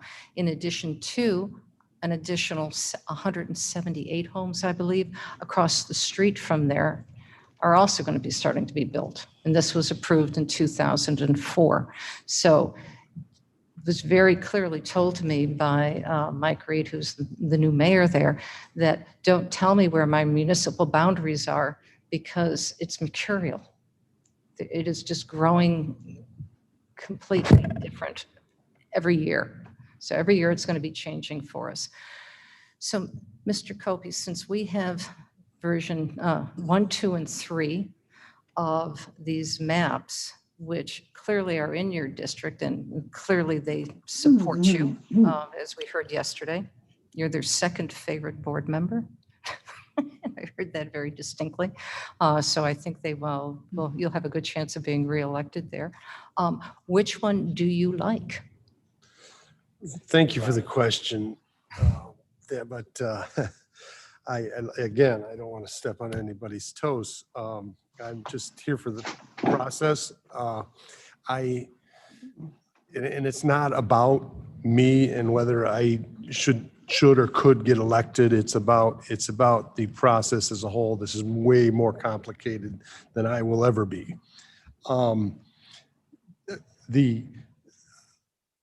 I prefer version 2 personally, for the reason, not on my behalf, but for the reason that Hampshire and Huntley have always been very, very closely related.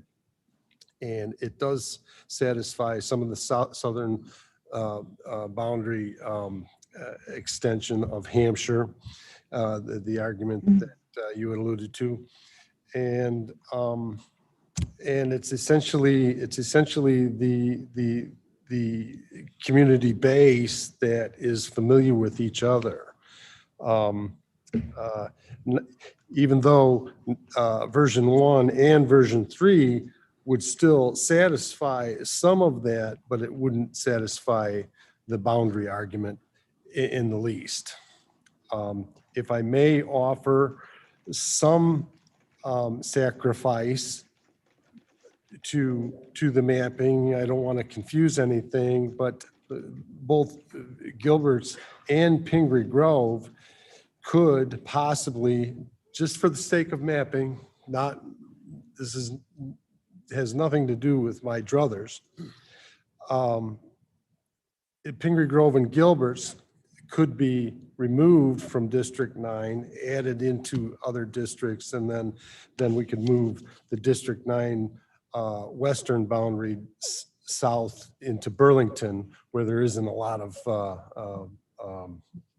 population, and we'd still have that reduction in population, and you would be able to use those demographics. Pingree Grove has a fairly respectable amount of Latino vote in Pingree Grove, and that could possibly be utilized in 1921 or even 22. 19 or 21, I should say, or 15. I don't know if that helped at all, but I appreciate the question. I'm flattered. Thank you. Sure. Madam Chair, I have a point of information. I apologize. Just for clarification, the zoomed in version of I have the Northern Kane version 2, that's page 4 of the package we were given, is actually an image of the northern half of Kane for version 1. So version 2 is correct on page 2, but if you flip to the zoomed in on page 4, that's actually an image of the northern half of version 1 and not the northern half of version 2. so that there's no confusion about Mr. Copy's comments. I noticed that earlier and I failed to mention it, but thank you very much. Thank you. Madam Chair, Yes. just for a point of clarity, the ones that are on the screen, I had Josina resend them while we were sitting here. So that one is corrected that you've been looking at on the screen. The one that we handed out was just before the meeting. So I had her correct it on screen while we're watching, just so you know we're looking at the right ones on screen. Okay, I thank only you. got this far. Well, yeah, we will resend a copy of this out after the meeting. Okay, thank you, thank you. And then, to be fair, I will make sure that we talk to Barb Winnicki and ask her opinion as well, because that's going to be very important to make sure that she has input on this as well, because it looks like no matter what version is selected, she's going to be, that person is going to be doing a little bit of driving. Mr. Foz? Fraz speaking. Is Josina still on? Yeah, she's still, oh. She's still on. I'm just curious. I'm the representative for District 18 on all three versions. There's on the southeast end there's a couple of peninsulas, just one much larger than the other, jutting into Batavia. Can you tell me the reasoning behind that?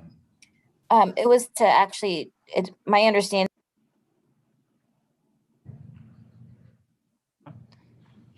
We lost you there. Josina, I think you muted. Oh, sorry. It was actually geography that I have in my system that was not part of Batavia, and that's why it was taken out. That was, I'm sorry, could you say that again? I didn't hear the, It's not part of Batavia itself. Okay. Is what, it wasn't part of the municipal boundaries, I think is what So she in said. order to keep Batavia together in 10, there was almost too much population. So anything that wasn't in Batavia could not go into 10, and that's what that is. Well, I just, yeah, that's 21, precinct 21 and precinct 10. well, in the which comments are, I of course, submitted, one's North Aurora and the other's unincorporated Batavia Township. in the comments I submitted early on in this, as far as how to reduce the population in my district, I actually suggested shrinking that area down, and now it's been expanded. I guess District 18 is kind of the France of Kane County here, where it's right in the middle of where everybody wants to bite. But I'm just amazed that after 13 years of building relationships in Elburn, that I'm nowhere near Elburn anymore, and it's become more of a valley district.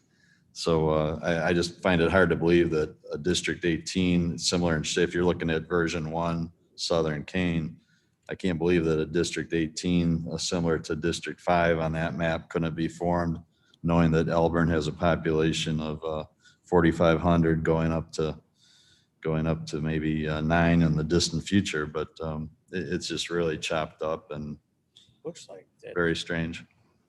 18. I guess when you let me finish, please. I guess maps have to be built using numbers, and that's how these are built, but they're certainly not put together using the interrelations between these towns and the traditional areas that I'm used to out in the western areas. I believe we took in your requests on the eastern end of the district. And yeah, the western end changed. And so if you have any requests or feedback, we're happy to You took my request and doubled down on it. Anyways. Well, maybe we didn't understand it, I will admit. It looks like that peninsula to me goes east of the river. It's amazing to me. I guess what we would ask, and I think maybe we messed it up, but I think we were trying, that was a change that was made to kind of try and comply with some requests there. But what would be, if we could have a central place, whether that's Josina's email, whether that's mine, whether that's the chair's office, where people, when we see the next map or when we have neighborhoods, because we do want this is your map. Let's be very clear about this. This is your map. If you can do those in writing to the detail you can, we can tell you the effect of those, and we really want to do that for you. That's our goal, okay? That's number one. Number two is, one of the things I know we're trying to do, and I would ask the board, is, I know Mr. Shepro mentioned it, fire protection districts, park districts, things like that. If I give you a map with all those on there, you will never, ever understand it, okay? It's too hard, okay? And I'm not trying to be, it's just next to impossible. There's just too many borders. However, when you see this next map, if you have particular areas that you want to see, hey, can you show me the park districts in this area? Can you show me the fire protection districts? They won't be on the same map because it'll be too hard for you. I mean, not unless you can blow it up and really understand it. If you want that information, we can provide that to you if you tell us, hey, this is what I'm looking for, especially in District 18, 9, 4, whatever it is. I mean, I don't know where they are. And especially as the districts. The other thing we've talked about a couple of times about the growth. There's gonna be growth, okay? I know we'd all like to say, okay, let's try and figure out where it's gonna be, and you know some of it. This map you draw is going to be a snapshot in time as of April 1st, 2020. That's the date we have to draw by. Maps that have tried, April 1st, 2020. Okay, that's the date you're going to get your population numbers. That's the date you're going to have to draw by. That's what the census date is. I know we're already a year past that. We're going to be a year and a half by the time you pass a map, but that's the date. Maps that have tried to grow into the population or let the population grow into it have been found to be illegal, especially by the federal courts. It's a snowsuit. Yes. You know how we all, when our kids are little, we say, okay, he's a 4 now, but we're going to buy a 6 because I don't want to buy one every 6 months. That's been called the snowsuit district, snowsuit theory, and that has not been allowed.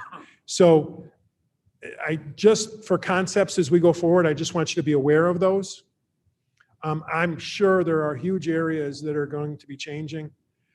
You have a lot of that. Kendall County in 2010 just went nuts. In the early 2000s, there was 140% growth in the county over one area, over 5 years or 10 years. So I think those would be helpful for Josina and I to give you what you want. And the more you can do it in writing, because I'll be honest, some of the suggestions we were trying to understand to the best, and the more detail you can give us so we don't honestly screw it up. We're not trying to draw our own map. We're trying to help you draw yours, because I have no desire to decide where your lines are. And I know Josina doesn't either. Exactly. Madam Chair. Oh, yes, if I can just follow up on that. We have established a email that goes to actually Jane's office. So we'll keep that same email. It'll be consistent. She then shares that with Roger, and then Roger then will be able to disseminate that with the mapping. So it's centrally located, so it doesn't get lost in my email. We have a separate folder set up for that. So we don't misstep. The other thing is that I will request, because I also had the, of course, I would review all of your comments and make sure that they're reflected on the maps. Try to make it as succinct as possible and factual as possible. If you'd like the map to be drawn, for instance, up to Randall Road and wherever, 20, tell us, Randall Road and 20, the Northwest Corridor. So that we know exactly what you're looking at, rather than saying specifically, well, we want this neighborhood. Because that neighborhood, you're thinking across the street and we ended on the other side of the street. So try to be as specific as you possibly can as you're doing this with bullet points, as if you're giving somebody old school directions. And Josina, you have precincts, VTDs, right, Josina? Yep.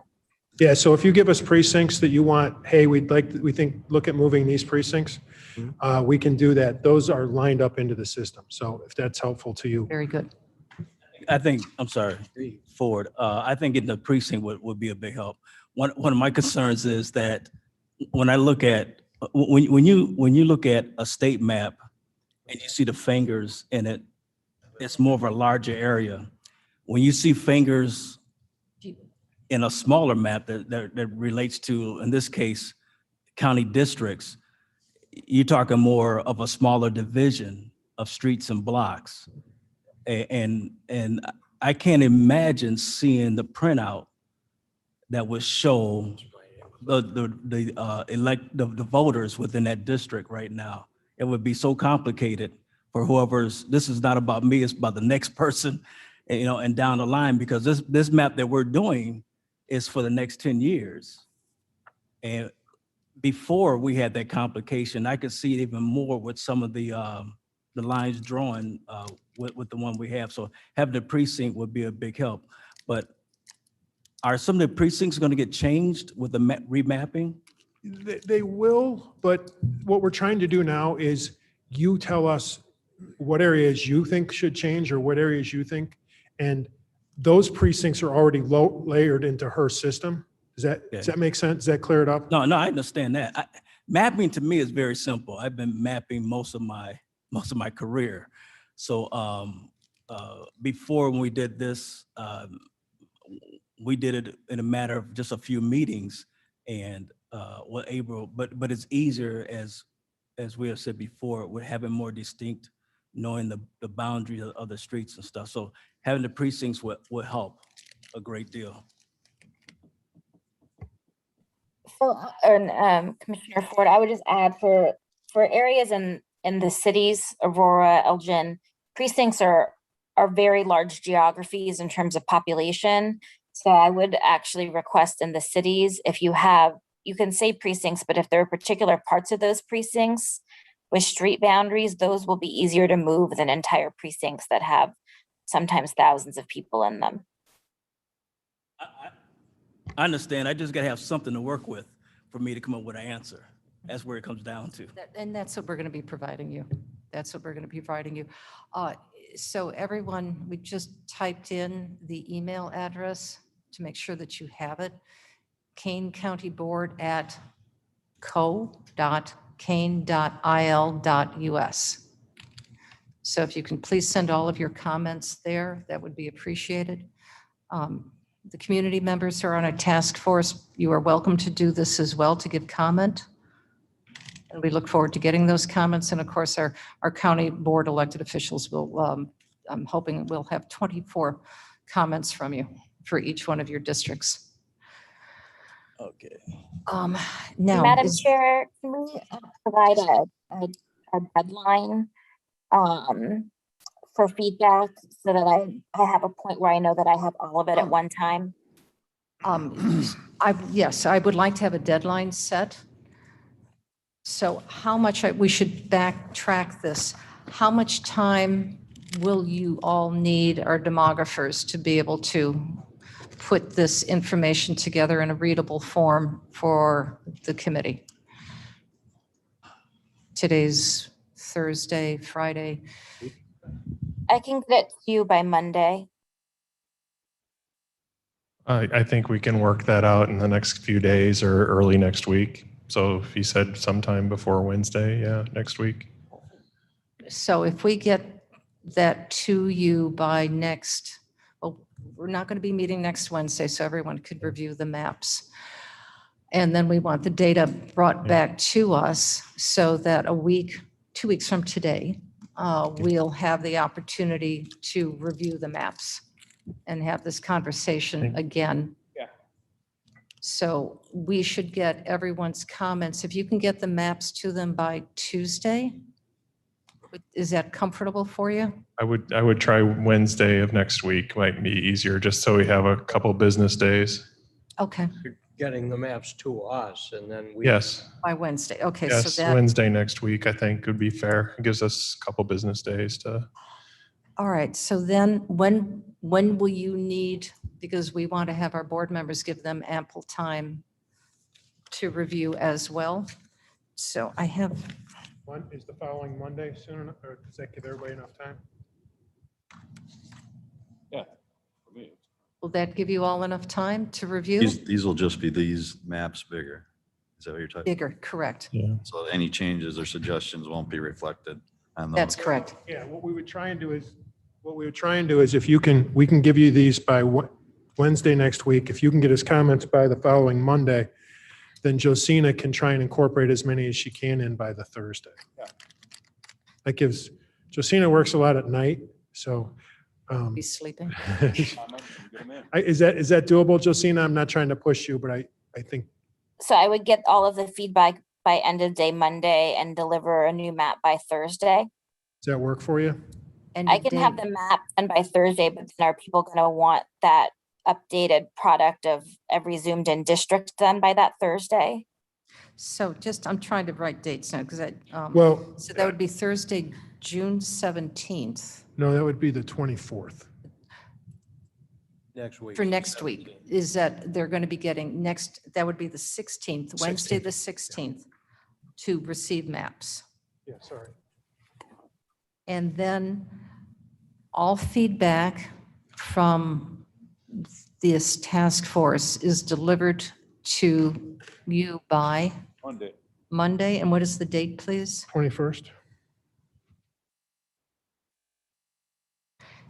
Then we reconvene on the 24th. Yeah, Josina, what we'll do, Josina, I think is if we can do it electronically in a way that we can send them something and not a single district, but an overall map that they can zoom in on. That's what I think Roger's talking, and that's what I'm thinking Bamba can help you do as well. Okay, very good, very good. Okay, so I can have a map to an updated map by, if I get this stuff by the end of the day Monday, I can have an updated map by end of the day Wednesday, and 24 hours is enough for you guys to turn around the technology. Which version are we talking about? Because Wednesday we need That's to what's provide. unclear to me. That's why I'm trying to make sure, Yeah. Roger, that you have enough time, because you're asking Yeah. for 4 days now, and now we're talking about 1 day turnaround. Well, that was the initial street level maps of the districts, that if we get those done by next Wednesday, and then there's submittal of comments and feedback that's going to come from the board by the 21st, send it to Kane County Board at co.kane.il.us.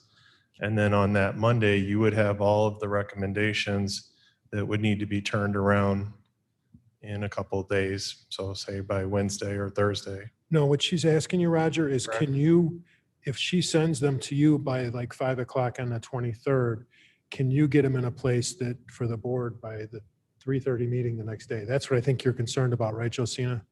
Because right now we have the map, and you've asked for until next Wednesday to turn around the product. So I'm saying I can get you the map by Wednesday, but then we're talking about a 24-hour turnaround of the product to the board members. If you give me the shape files or anything that's the digital record export from your system, we can pull it in. It takes like a minute, as long as it's in a standard format. If you can give us a shape file. Okay, we're dealing with the technical aspect, and I'll let that conversation happen to you.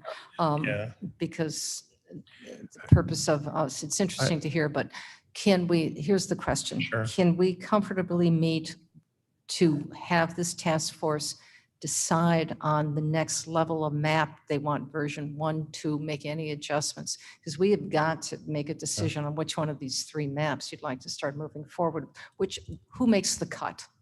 We have to have a cut. I mean, the deadline's been extended to the end of the year. I- I'm not sure what the urgency is. Well, we're still under and we can have Michelle Neerman speak to this as well as Phil. The governor has not yet signed that. So until that bill has been signed, it is my understanding that even though we anticipate him to sign it, we're still under our July 13th deadline to do the provisional. I'm unclear as to we're going to submit we're going to get some maps next week. You're going to get a map next week. Right. And then we're going to make our comments. Correct. And then is it the idea that There'll be a new map drawn based on there'll be a those new comments. map drawn based on the comments? Correct. So we're not going to necessarily discuss the comments before somebody redraws the map. Well, there'll be 24 different comments and perhaps more different I comments. guess that's my question. I mean, the comments may not all, dovetail. That's So correct. somebody's going to have to decide, comments on one are not going to be reflected because of somebody else's comments. Perhaps. Yeah, I think what we would then do is where they conflict or where we would probably just say, hey, we drew one of these, but here's a conflict and you guys, we would probably ask that the two board members try and work through that area. I think that's how we've done in the past. We won't just ignore one. We may draw one and then say, hey, here's what we're having a problem with. We're not, I mean, we mentioned District 15 and 18. As I eyeball that, Mr. Fries mentioned areas that he'd represented for years, and now they're in somebody else's district. And when I look at Campton Township, that Barb Winicky is represented since the early 90s, that's now mostly in District 14. And I just have an idea that there will be some specific comments about, and it does look like Campton Hills is also divided among multiple districts. I just wonder if it's a little presumptuous of us to say the map makers are going to resolve those issues before we've had a chance to talk about it. I would suspect some constituents may want to weigh in on how they feel about some of That the constituents will have that opportunity after the board has that provision, your provisional map, because there is that opportunity. That's the beauty of having a provisional map, is that we will have that opportunity for constituents to comment. I think the later their input is received, the less likely it is that it's going to be recognized. I think that we ought to, it would be my recommendation, since each one of you know your districts better than the other, that we allow each board member to take a look at their districts individually, comment on the uniqueness of their districts. I think that would be very appropriate. You're not allowed to comment on any district other than your own. I'm not saying my thought would be that you can comment, but we should really focus perhaps on those districts. And if you have comments on other districts, and you can certainly share that with other board members, and you can have that offline conference, and they can put it in their material that they're presenting. Does that make sense? Yes. I would just say, and I think what Mr. Shepro was getting at, if we get the maps, whatever the date was, and then we're allowed to make comments, there's no way we're going to be able to pick a map in 2 weeks if we meet in 2 weeks. So it's 2 weeks, and then July 7th is our next meeting. Yeah. So, we're going to need, I guess what I would prefer is that we get the maps, make our comments, and then see what comes of those comments. And then we pick one of those maps, hopefully. Okay. Sounds good. That sounds appropriate. Ms. Neerman? Madam Chair, if I could just make one caution to everyone, including board members who are not here, to be mindful of the Open Meetings Act. We want to make sure that when we're discussing this offline, just not to violate the Open Meetings Act. Okay, so just be very mindful of that. The standard rule is that a majority of a quorum constitutes a meeting under the Open Meetings Act, and you have to properly notice any such meeting. Okay, so we just want to make sure we're all operating correctly under the Open Meetings Act. Thank you. I have a question to ask to that. Given that we have voting and non-voting members of this group, and as I understand it, the non-voting members don't count toward a quorum, what limitation, if any, is there on a board member talking with a non-board member of the group? Actually, the entire committee would constitute, I can't remember now what became, I can't remember what Aaron said now. Let me think about that, Ken. Yeah, I mean, the whole group is a public body.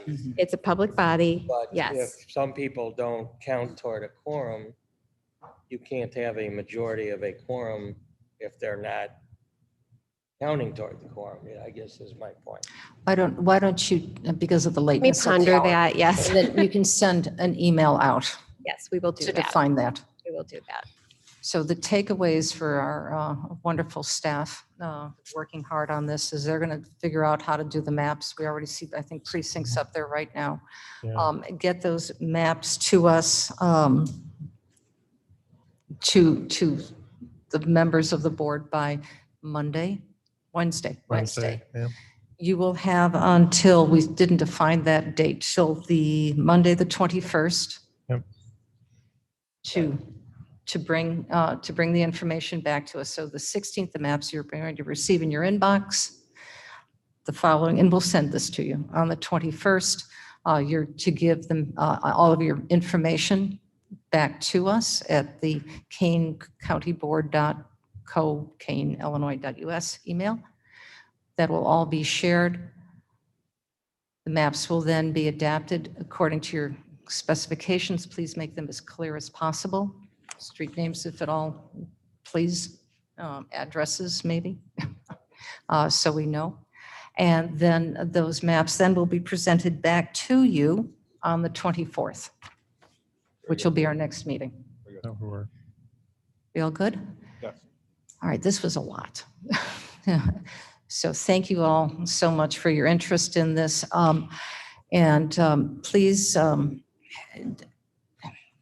go at it. And make this map your own. But we do have to be very sensitive to the Voting Rights Act. So that is something we all have to be cognizant of, because that is our legal requirement to do so. Okay, may I please have, if there's nothing else, may I have a motion to adjourn? Kenyon moves. Fraz seconds. Thank you, Mr. Kenyon. Thank you, Mr.